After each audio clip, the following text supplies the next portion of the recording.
Una famiglia siciliana paga 74 euro l'anno in più di tassa sui rifiuti rispetto alla media italiana, ma in città come Catania la Tari sfiora un divario con il resto del paese di quasi 200 euro e non va molto meglio ad Agrigento e Messina, dove il gap è di 100 euro. La denuncia sulla gestione dei rifiuti in Sicilia, dove si pagano le tasse alte per avere strade sporche, un'impiantistica inadeguata e una regione fanalino di coda per la raccolta differenziata, arriva da un report della CGIL Sicilia e da Federconsumatori regionale.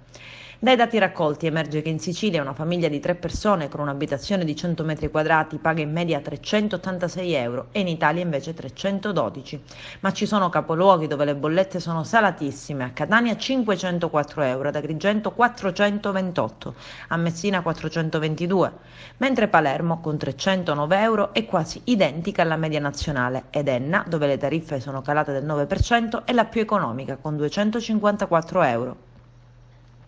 Dei numeri inaccettabili per la CGIL e Federconsumatori, data la qualità dei servizi e gli scarsi risultati nella raccolta differenziata, dove la Sicilia con il 42,3% è sotto di più di 20 punti rispetto alla media nazionale e continua a mandare in discarica il 59% dei rifiuti urbani, contro una media nazionale del 20%. CGIL e Federconsumatori puntano anche il dito contro un sistema di gestione del ciclo dei rifiuti che continua a reggersi ancora oggi sulle discariche, mentre abbiamo bisogno di impianti a servizio della raccolta differenziata per recuperare materia e avviarla al riciclo, come ci chiede l'Europa e il nuovo modello di economia circolare.